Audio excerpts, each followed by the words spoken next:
And many people go through life never getting in touch with their greatness because of the lack of motivation to push themselves, or because they have not found something that they believe to be worthwhile to challenge them. That many talented persons have gone unnoticed, and the world never had a chance to be exposed to their talent because that person did not take the time to begin to express or to demonstrate or to motivate themselves in the direction to bring that which they came into the universe to bring.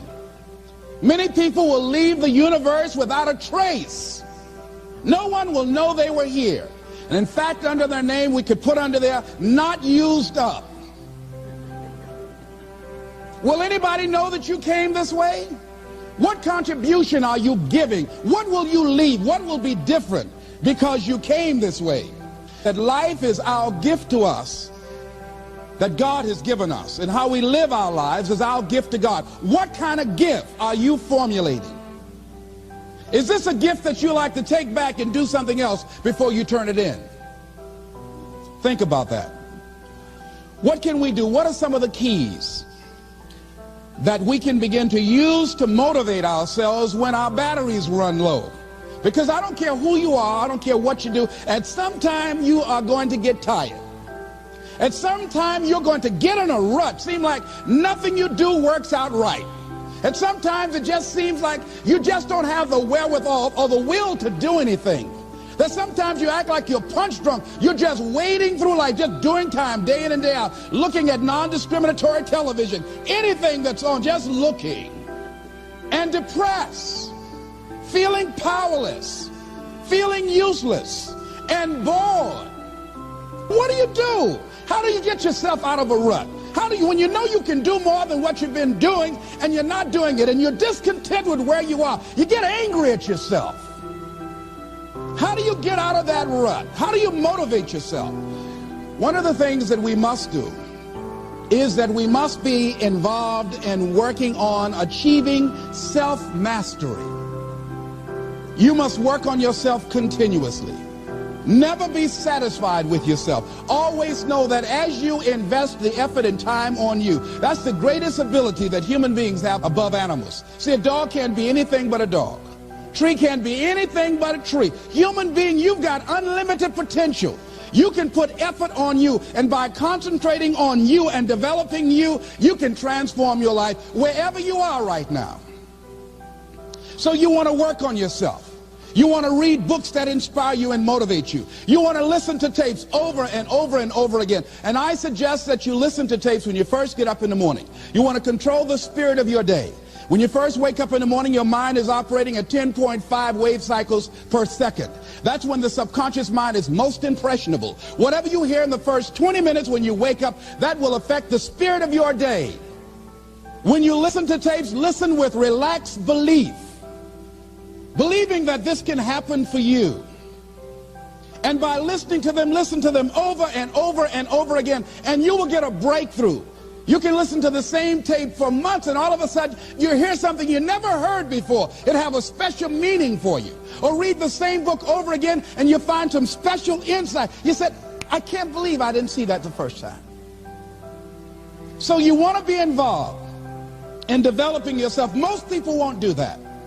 Most people won't take that kind of effort and invest that kind of energy in themselves, because they will fall prey to that conversation within. Oh, don't do that. You don't have time. You're too busy. You're too caught up in the rat race.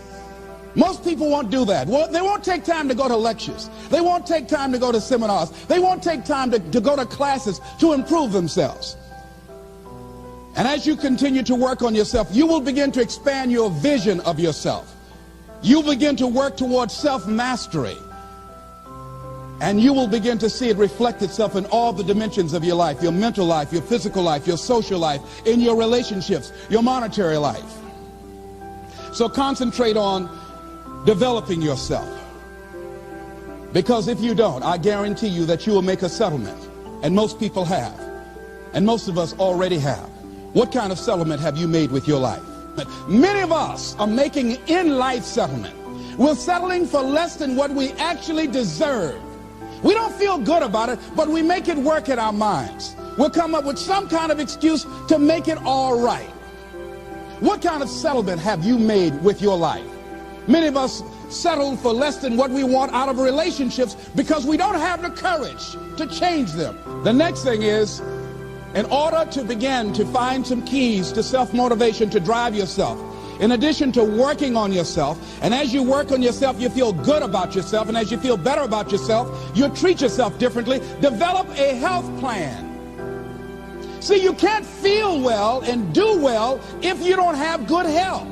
You can't perform if you don't have your health. Your health is valuable. Develop a health plan. A plan that you will follow, because this is the only vehicle that you have to carry you through this experience called life. And you want to take good care of it because you love you enough. You care enough about you. And that's not easy. It is not easy having a health plan and sticking to it.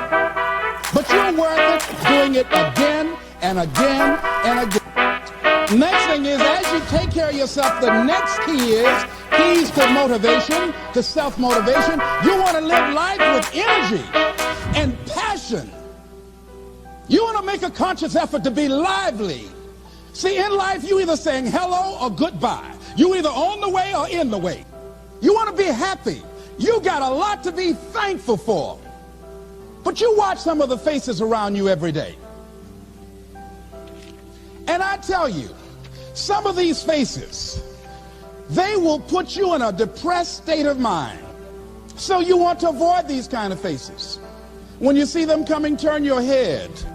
The things that you say to yourself, you want to watch them, and in watching them, you want to take charge. So you've got to learn to stand up to yourself inside yourself and short circuit, override that conversation that's always going on. 85% of what that conversation will tell you is negative. It's negative. It will tell you you're tired when you really are not tired. It will tell you you can't do it. It will fill you with fear. So you've got to watch that conversation. And when you find it going on, you've got to stand up to it and say, I'm going to do this anyhow. I'm afraid, but I'm afraid not to do it. And I'm not going to let you stop me. The biggest challenge that you will have in life is you. There's an old African proverb that says, if there's no enemy within, the enemy outside can do us no harm. The next thing that is a key to self-motivation is that you've got to ask yourself, what do I want out of life? What do you want out of life? What do you want out of a job? What do you want out of a career? What do you want out of a relationship? What do you want? What gives you your life? How will you know when you got it? What will make you happy? You need to know. You need to start asking yourself some questions. What do I really, really, truly want? You need to be exact about that. Don't be vague. Oh, I just want to be happy. That's too vague. What will make you happy? How will you know when you got it? Zero in on it. Be exact. Be specific. And as you do that, that will stimulate that superconscious mind, or the reticular activating system of your mind, that will begin to find those things, to identify with it. And once you begin to determine that which you want, take the time to write it down. Don't just think about it. Write it down. That is a subjective process that engages the subconscious mind. Write it down. Once you write it down, read it 3 times a day, morning, noon, and night. Why is that important? Because what it will do, it will cause you to focus. It will cause you to concentrate. When that other conversation is going on telling you what you cannot do, telling you all of the impossibilities and all of the obstacles, your concentrating will begin to create a larger vision within yourself, and you'll start looking for and seeing some new opportunities. You start creating some openings for yourself. As you begin to read that every day, day in and day out, that will make you focus. That will discipline your thinking. And you'll get all kind of creative ideas. As I talk to you right now, being involved in this immersion process, you're going to create some openings for yourself.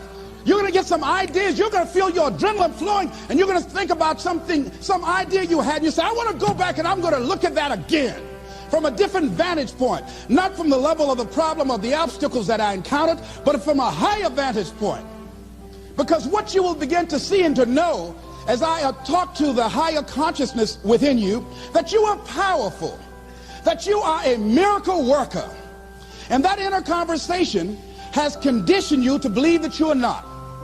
And as you begin to discover the truth of who you are, whatever challenge that you're facing in life, and if you're living, you're facing some challenge, you'll begin to know that you're powerful and that you're a miracle maker.